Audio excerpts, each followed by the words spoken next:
Hi, welcome to the Change Does Matter. Why fix it when it isn't broken? Free training. My name is Margit Takács, and I am a change management consultant, published author, trainer, and coach with over 2 decades of experience. And my mission is to tame the chaos of change at the workplace. It's nice to meet you. Thank you very much for joining my free training now. Having worked with organizations across diverse industries, have taught me firsthand the importance of effectively managing change and all the complicated emotions and situations that come with it. In today's session, I would like to invite you to think with me about different ways we can get started with the right discussions with stakeholders who might tell us why fix it when it isn't broken. I'm sure all of you have heard this before. Let's have a look at what we can expect from today's session. I would like to start with discussing the difference between change leadership and change management.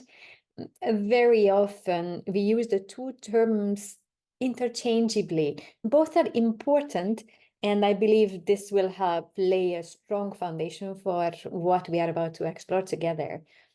I would like to share with you a real life case and really invite you to think with me about this challenging situation that I was in and find alternative approaches to tackle the different scenario and the difficult stakeholder situation that I was in. Then we are going to reflect a little bit on the power of habits in a change context. It's not the focus of today's training, but I want to share with you two books that I think are insightful and relevant, easy to relate to, and also are actionable. And I want to make sure that we end this workshop with a reflection on how we can take these ideas back to our workplace. So let's get into it.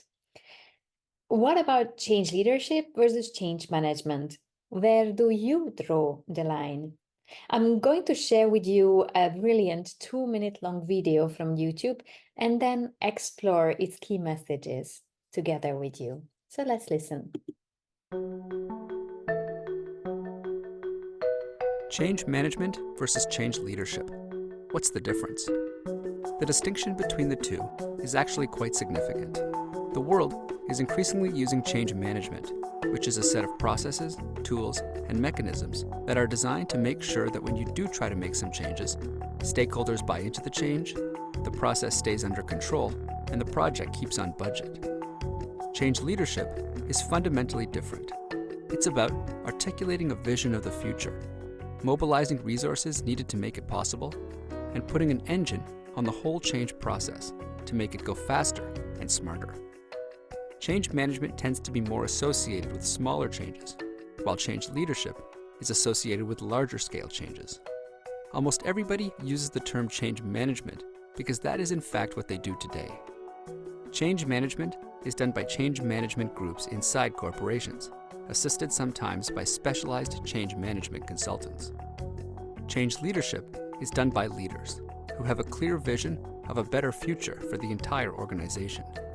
They inspire stakeholders to believe in the change and empower them to fight for it. Change management is planned and deliberate. Change leadership is urgent and empowers speculative action driven by good but yet unproven ideas. The world uses change management today, but does very little change leadership. Competitive pressure, which require faster, bolder responses, is making change management by itself inadequate. Change leadership is the necessary solution to today's problems and opportunities created by a faster-moving world. What a very insightful video is it? And it really sums up the connection between the two important terms we often use, change management and change leadership. Take a moment to think about what your biggest takeaways from this video were. Many people I work with during my workshops, meetings, and training sessions say that definitely leadership is needed. Change leadership is linked to the vision. Articulating the vision is very important, and there is usually a reference made to the importance of urgency and how change leadership goes beyond the templates that we often see. Change leadership is like having a driver's seat, right? It has to be planned. It's not just ad hoc. It looks at the external environment of any change and transitional projects we are facilitating. And leaders need to have a vision. They need to involve people and make that vision clear, relatable, and understandable too. At times it's easier said than done, I believe. We can't define the importance of having the budget, getting the right resources, financial and human resources. Without those, nothing is going to move forward despite our best intentions. Change leadership is all about defining and enabling change. It's about managing and leading change deliberately. I think that word is really, really important from this video. The management aspect is crucial for operationalizing the change, even though it may seem less significant initially when you look at the video. It has its own foundation and own necessities. We need to assist individuals engaged in effective training, communication, to help us identify potential obstacles that would hold us back from that stakeholder buy-in that makes or breaks a change. Combining these elements will lead to the right solution. This short video, I believe, describes the context of today's topic very well. Let's continue discussing our topic further. Why fix it when it isn't broken? This is the central theme for today. In my book, Change Matters, Stories About Taming the Corporate Jungle and Leading Change and Transformation, one chapter is dedicated to breaking long-standing habits. I will share related excerpt with you now, and then we will explore how we can challenge our teams to embrace change in a similar context, because I'm pretty convinced you probably have come across these comments, these sign of resistance in your career before. It will take about 3 minutes to listen to my audio recording, and then I will invite you, my dear viewer, to think with me. So pay attention. Company that I was working in was in the process of rolling out digital scanners. The innovation would save millions, speed up client deliveries, and improve efficiencies. It was cutting-edge technology at the time and is still the gold standard for delivery companies, although these days the devices work in tandem with vehicle telematics and GPS. The pilot implementation that I was invited to work on had hit a roadblock. Despite months of training and seemingly enthusiastic support from the delivery team, we just couldn't get our drivers to give up the handwritten waybills and delivery notes that they were used to. The paper documents were kept in the vehicles as a backup in case of a problem occurring with the new digital scanner. What did we do? We had a clear project plan that our local team adjusted to the realities of the service center. The management agreed on the timeline, gave us budget for training and communication, and we were ready to go. The senior-most boss announced the move to the new scanners and shared them in a town hall meeting as well as in a newsletter. The manager of the service center talked it through in great details with the project manager, and he agreed that we would roll out a new device. He also explained to the supervisors and couriers why we were changing and what we will do. A training manager invited the supervisors for a training to show them how to operate the new scanner, and then, team by team, together with the supervisor, we showed the couriers too how to use it. The couriers understood the why the business needed to automate and use the new device, and they were very proud of the state-of-the-art gadget on their uniform. 3 weeks later, nothing happened. Couriers were going out with the new fancy device, but kept using the printouts and calling into the dispatch when problems occurred. What do you think went wrong? That is the question. Thank you so much for listening to this little audio recording. Now, if you take a moment to think of what might have gone wrong, you might find many reasons. I will pause for a couple of seconds to let you think, maybe note it down for yourself. And I'm going to share with you what I often hear. So, what do you think went wrong? Many people that I work with in workshops, trainings, and meetings, they say probably there was one-way communication. In reality, and I know a short excerpt doesn't do justice to the full context, but there were two-way communication happening, but it was maybe not as effective as it could have been. Many people also tell me who come across this case study that they have the gut feeling that there was no buy-in from the start. And that might be the case. I mean, why fix it when it isn't broken? If we don't strengthen the what's in it for me, the real reason for it, probably people will be resisting the idea of changing their habits because old habits, routines die hard. And when the what's in it for me is not strong enough or not at all present, people don't really have a reason, a drive to pursue things in different ways than they did before. Lack of transparency is also an argument I often hear, and I think it's worth acknowledging it. When we don't acknowledge all the pros and cons for any change, when people make a lot of assumptions where their concerns and worries are not acknowledged, they will likely resist it and they won't change their behavior. As in the case study, you could see it wasn't just about changing equipment to start using a digital scanner. It was also about changing the behaviors around carrying out the daily jobs of those couriers. In the world of change, there are many change methodologies and models available. I'd like to share just a few with you that I believe can help you understand the myriad of options that you can consider. The first one is on the bottom left side is Kotter's 8-step change model. John Kotter, a professor at Harvard Business School, has been a pioneer, often is considered the godfather of the change management profession. For decades, he's been analyzing the key triggers for successful and unsuccessful changes. And he came up with this 8-step model that is beautifully described in the book Leading Change as well. He says that it's important for all change leaders and practitioners to create the climate for change, the environment, to engage and enable stakeholders, and to do what's required to implement and sustain it. The 8 steps that he talks about in his model, in his book, is that we need to start with creating the urgency for the change, that what's in it for me. We need to build a coalition of people who dare to be the pioneers to drive the change in question.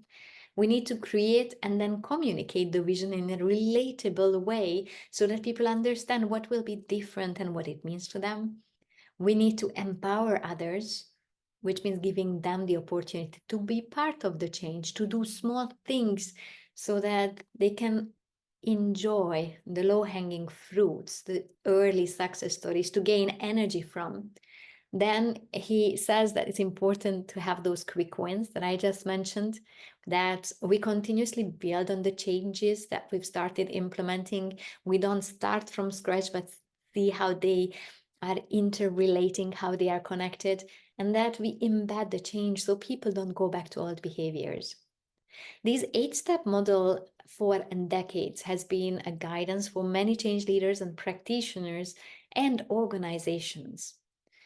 Since its original publication, there have been many experts constructively challenging these 8 steps. But what we can say is that it's still a foundational research and model to build on.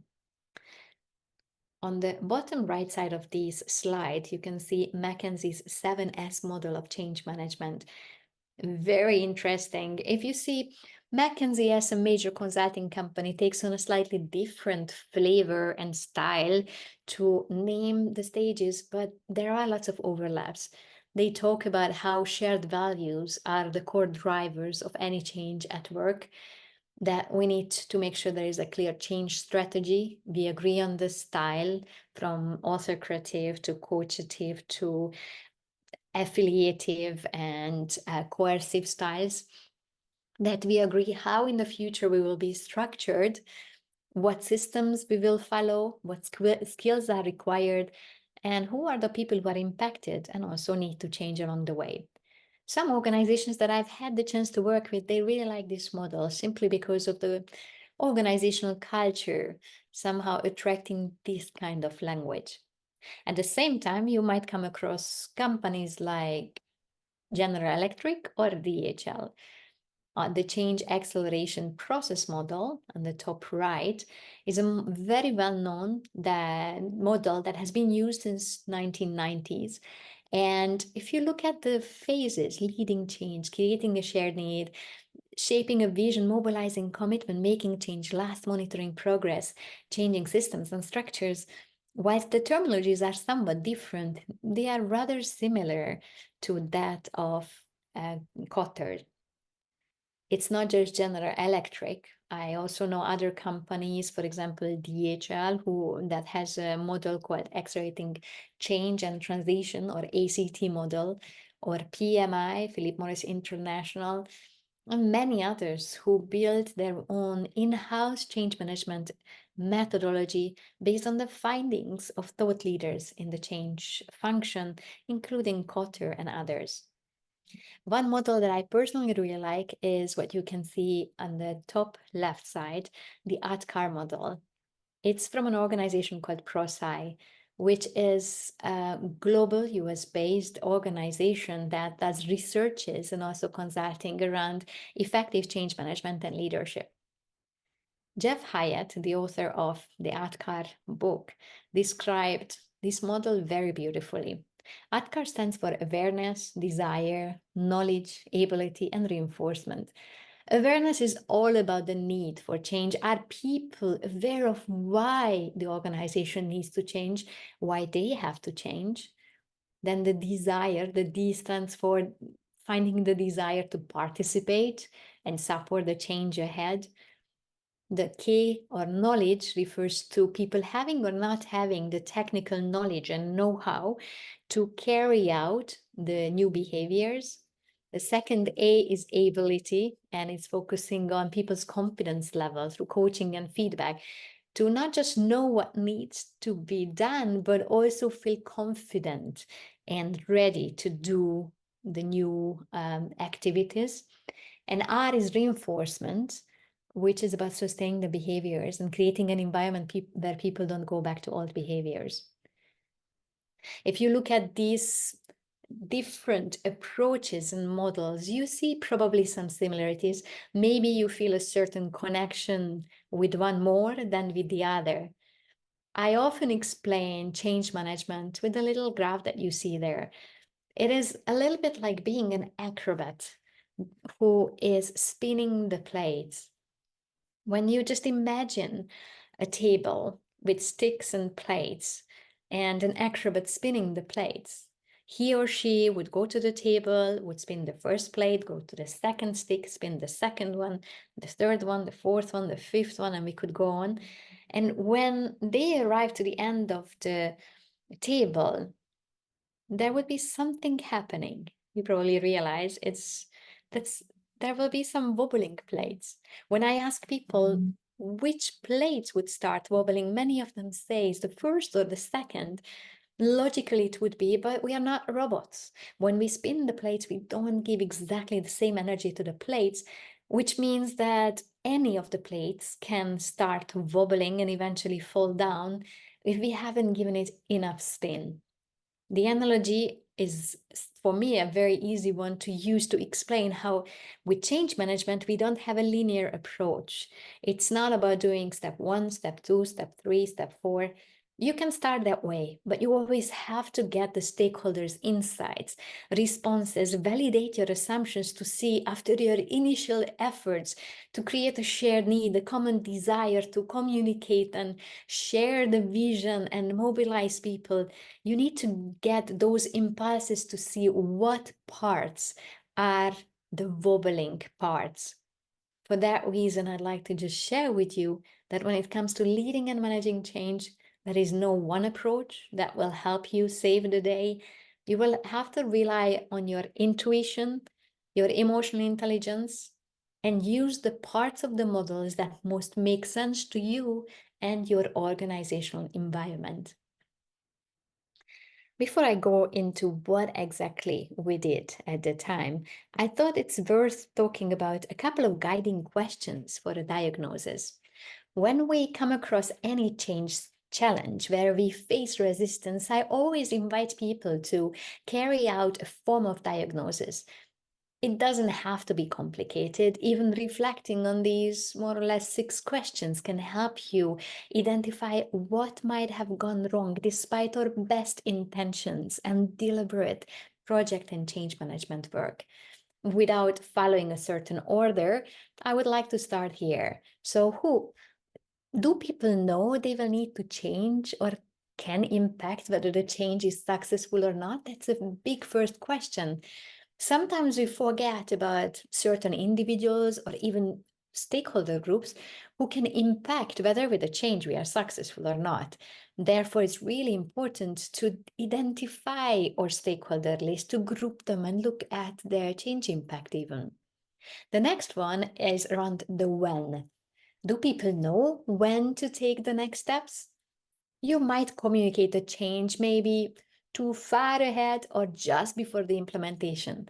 In either case, we need to tell them when we are expecting them to carry out their work in a new way. The next one is where to. Do people see how life would be different, hopefully better in the future? Now, sometimes that communicating the vision, that standard expectation from any change is what causes the challenge because people can't really imagine how in the future they should be doing things that they might have been doing for 20 years without a problem. It wasn't broken, remember? The what is about people's understanding of the change and what it means to them.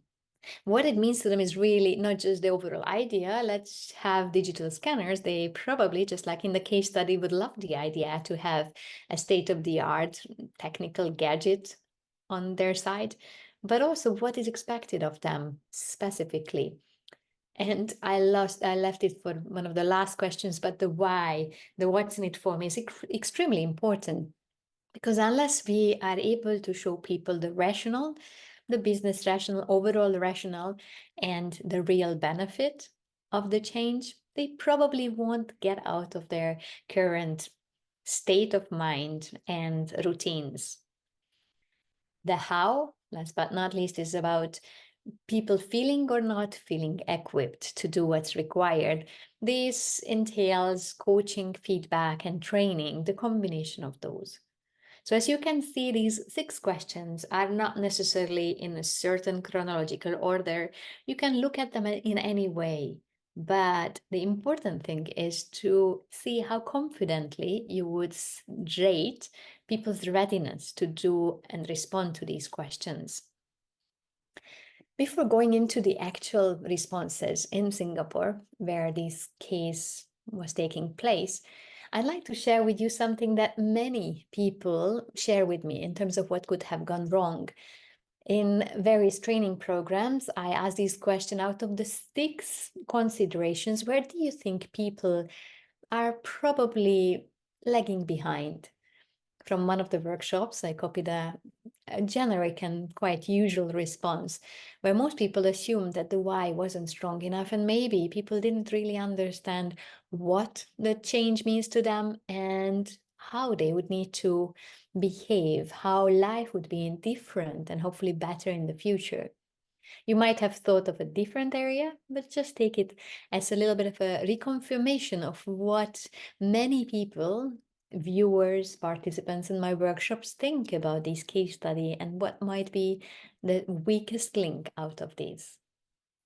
Now, when we look at change management, we could say there are lots of approaches out there.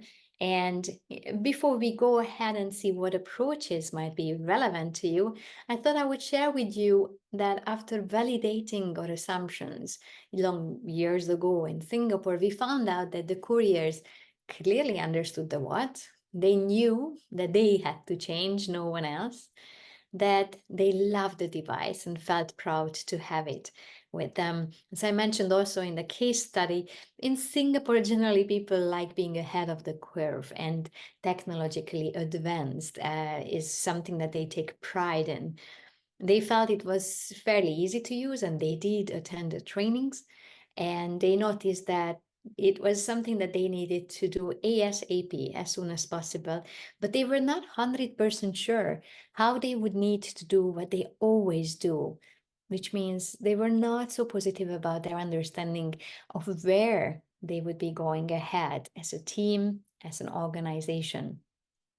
To answer this, we looked at different approaches. One tool that really made a difference was the Start, Stop, Continue tool.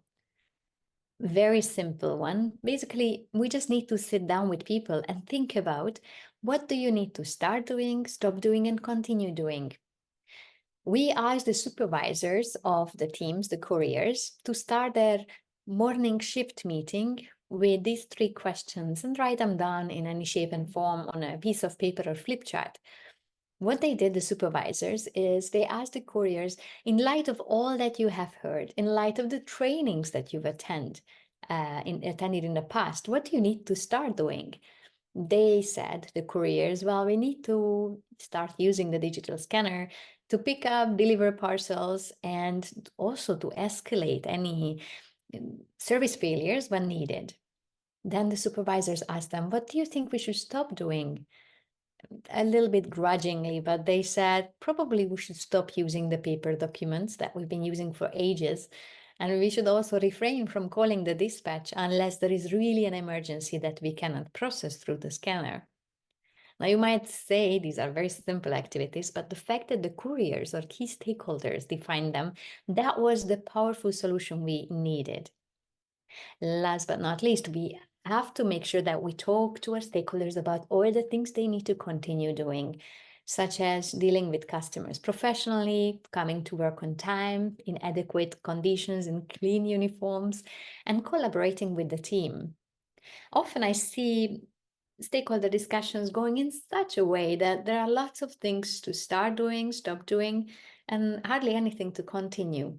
But I'd like to warn you, if you want to use this tool from a stakeholder management point of view, please make sure that the continue list is the longest. Because whenever we ask people to change their behaviors, it's important to also acknowledge all the things they already do well. This allows them to feel that just because a change is being implemented right around the corner, right in their team, there are many things that they are already doing well. It will give them confidence and also a certain level of stability in a world where a lot of changes are coming at us all the time.